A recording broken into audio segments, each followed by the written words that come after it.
the greatest minds are here. I wonder what Joseph Robinette Rogan has to say about the ICE raised protests and immigration. If you recall, Joe a couple months ago had an about face where he turned around and talked about how nutty it is to just like deport people without due process. I wonder if he's changed his trajectory here. That's the thing. That's the thing I always take away from it is just like, damn, dude, if we could just wait, what the?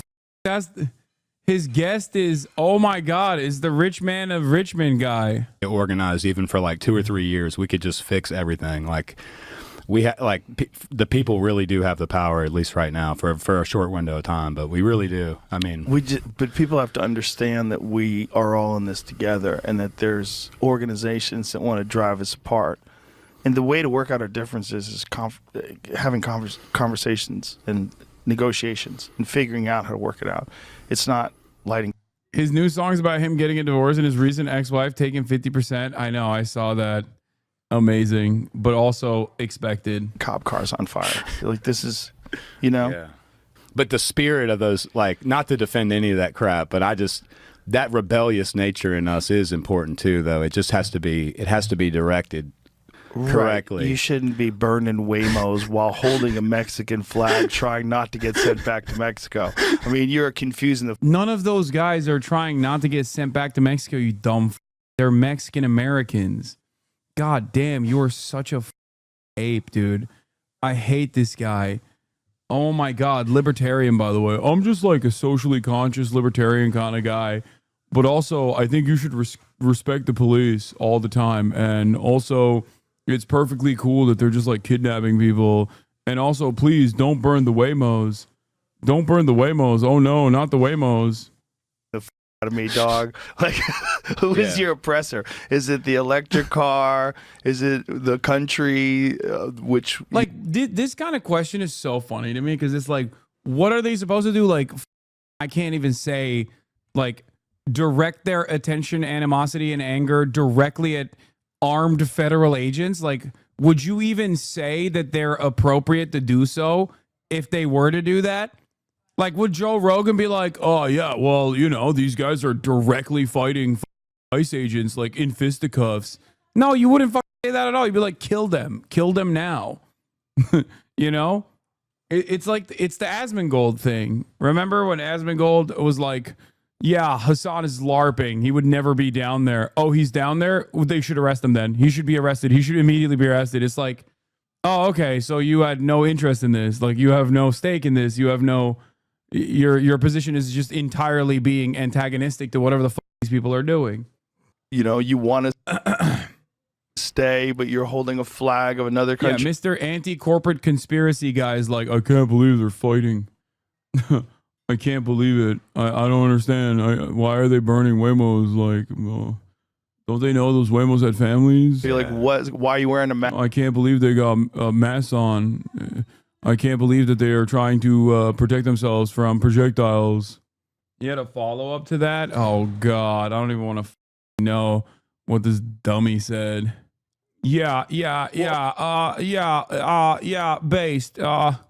What is this? Asmongold watched a clip of himself in which he accuses Hasan of LARPing as a revolutionary for not protesting on the highway. After finding out he actually did protest on the highway, Asmon immediately starts whining about Hasan not being arrested for or banned for having done so. Well, if anything, Hasan is a fake revolutionary because he doesn't embody any of the ideals that he has, right? I mean, disliking capitalism. He is a car.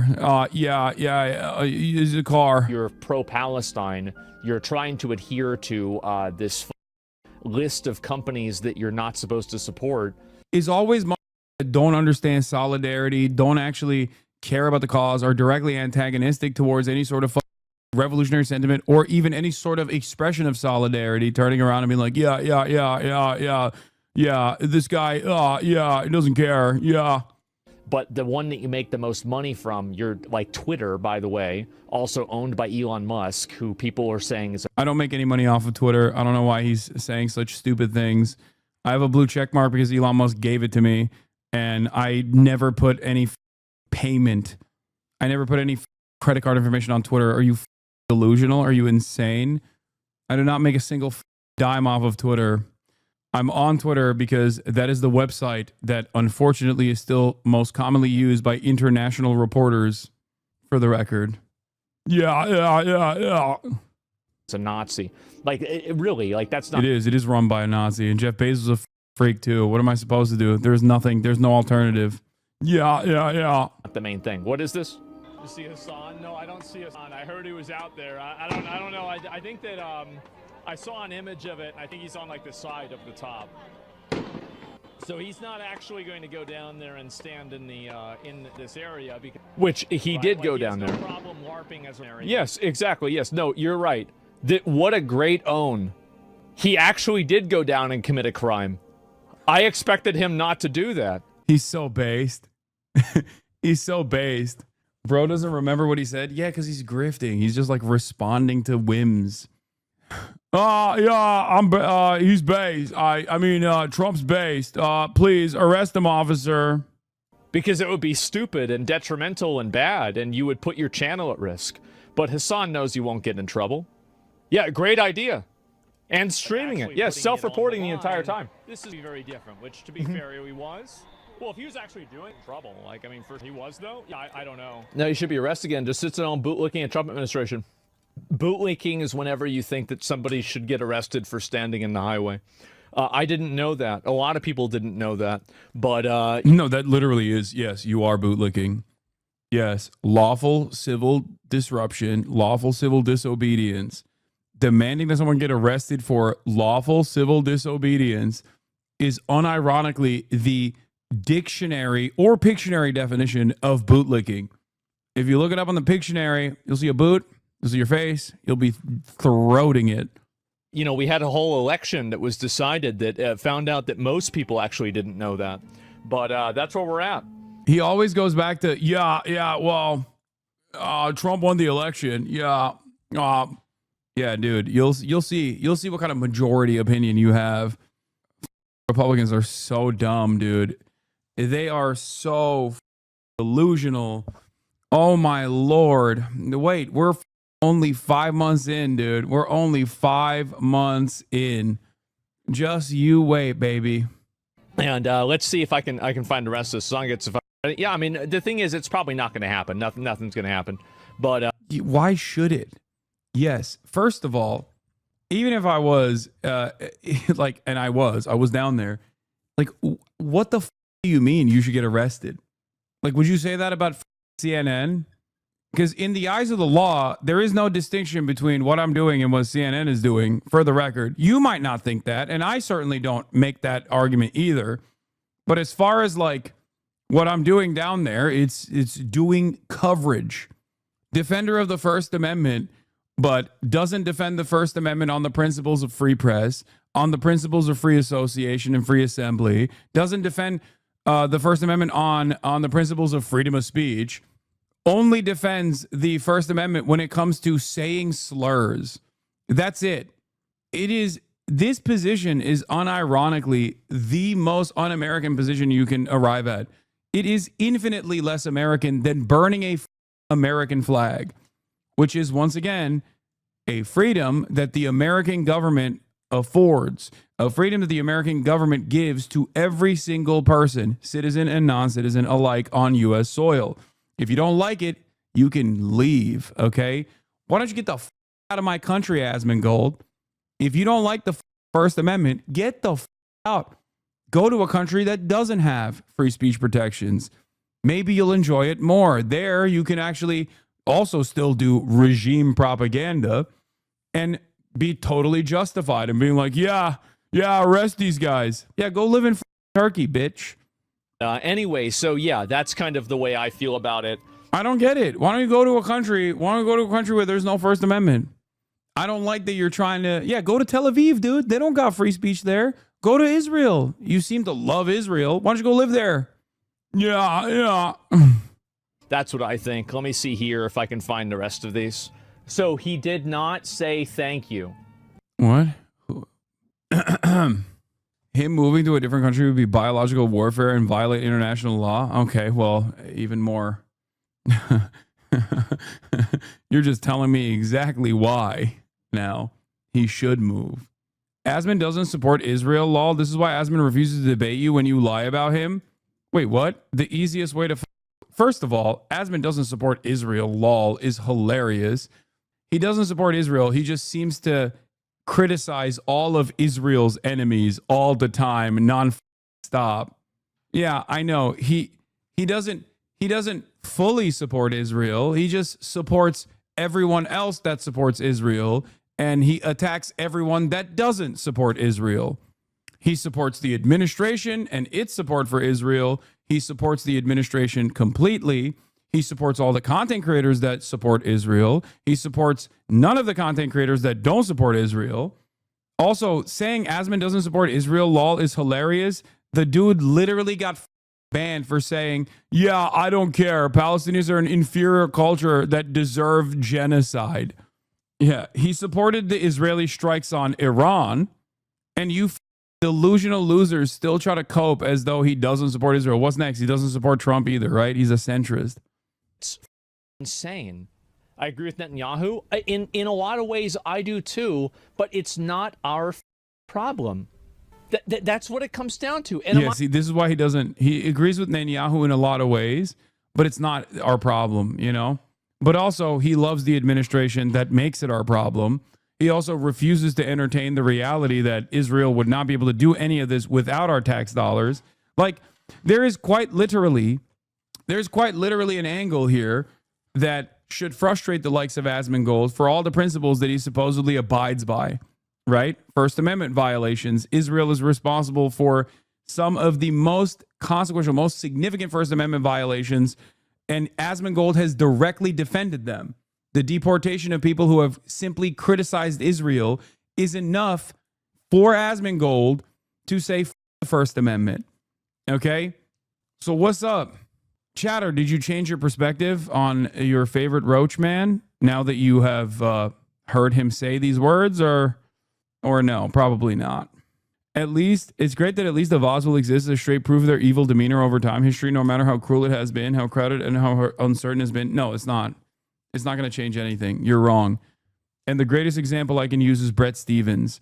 People that are wrong and evil in the direction of the American State Department's agenda do not get harmed, do not face career penalties.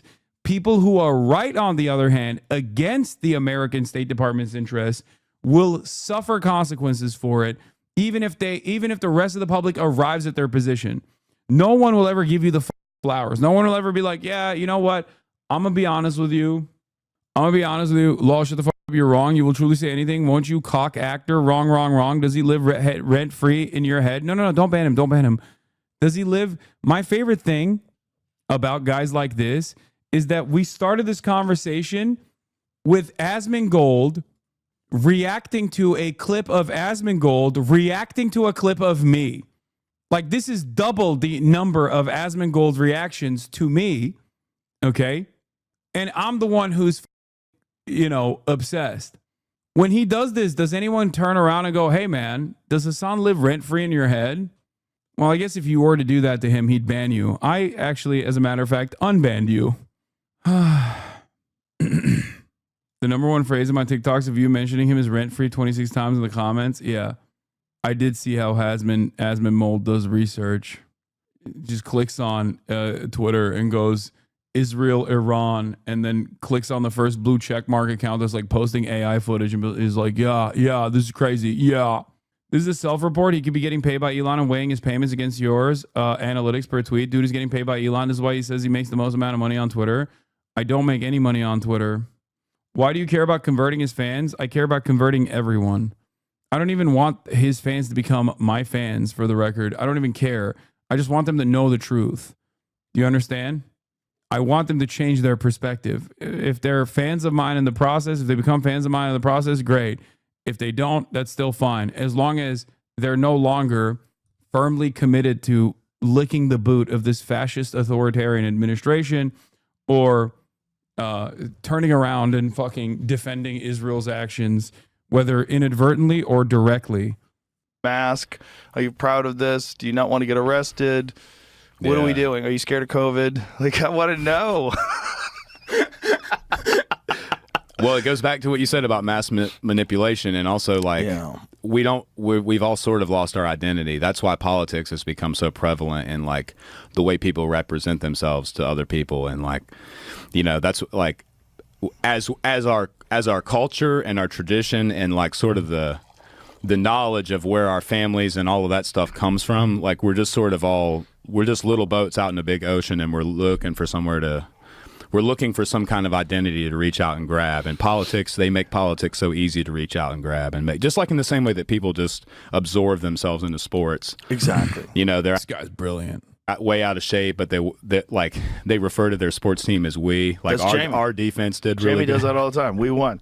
Talks about a college. Where I'm from. Some college where he's from. Well, that's maybe. Get out of here. Maybe if he's from there, though, then it doesn't count. But I'm just fucking around. Yeah. I'm not a team sports guy. You know, I'm a combat sports guy, and I would never say we won. Like if Kamaru Usman beats somebody, I never say we won. You know, Kamaru would call me up. What the fuck are you saying, man? We. You know what I did in camp? You know how many rounds I sparred? You know. Yeah, all the punches he took. It's so crazy. But if there's a group of guys, you can say we. But that's so silly. I see that like. I just see that becoming more and more prevalent where there's not like, I don't know. It's sort of just like, it's kind of even to expand on the thought of it. It's even like the way that now we've all just sort of, we're all in these subcategories the way we would be if we were in prison. We're all like, you know, like in the same way that when we use the word black and white to describe like, how many different types of white and black are there that all just get merged? It's like it like creates this maybe like group identity that's a lot easier to control. Like for sure. Well, and then you know. it shifts over time. Like my family wasn't white. My family was Italian. They were disparaged when they first came to America from Europe. Brother. My grandfather used to tell me terrible stories of what happened to him when he was a boy living in America as an Italian.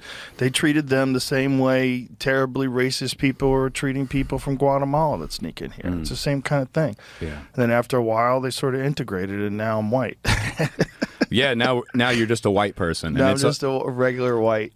but it's easy now in like in big public narrative and stuff to. It's a lot easier to accuse you and 30 other different nationalities of people who are all very culturally different and unique and just call all of you white people and then pick the worst thing that one of those nationalities did and just cast it among the whole group. But it happens with every ethnicity, every identity. The goal is to like put everyone in the world in one of 3 or 4 buckets and then hopefully figure out how to just put all of them into one bucket eventually. It's like it's so much easier to control 2 or 3 different types of people than it is 30 or 40 or 100 or 1,000, you know. Which is also I think why they never fix the problems that ail our inner cities. They want to keep that conflict. I really believe that. Because if somebody wanted to have a better, stronger economy, the first thing you would do is you want more people in the workforce. So you'd want less people that are disenfranchised, completely out of society, felons, all that stuff. That doesn't do anything but cost the country money, right? Unless you have private prisons. Now, in private prisons, those people become a business, and then that business contributes to the escalation of laws. And they want to make sure that laws stay in place because that way their business is always full. They have plenty of customers. Their customers are human beings that they turn into batteries to generate money. That's what it is. It's like those people, every person they have in there, they get more money, which is wild. It's wild that we allow that. But then it's also like keeping a certain amount of crime in certain areas ensures that you're always going to have debates over law enforcement. You're always going to have conversations over disenfranchisement. We need DEI. We need this. We need quotas. We need to hire more people of this or of that, ignoring the fact that a lot of these things, especially with universities, are the most racist, especially towards Asians. They're racist as fuck towards Asians. There's lawsuits about it. Harvard, is that still going on, the Harvard lawsuit? Where they specifically made their application process, like the whole acceptance process, more difficult for Asians because they were kicking too much ass. They had too many like Asian people that were willing to fucking work their ass off, study 12 hours a day, get straight A's. They're like, man, there's too many of these folks. We got to make it tougher. The counter argument to this always will be, if you want to truly make this process a meritocratic one, you have to abolish legacy admissions. but no one wants to do that. Okay? That'll never happen anyway. Legacy admissions is the real affirmative action. Okay? That's it. What did they do to make it more difficult specifically? They attached a bunch of things. I believe the argument is they attached a bunch of things like social stuff. Like, how much do you engage in, activism? How often are you involved?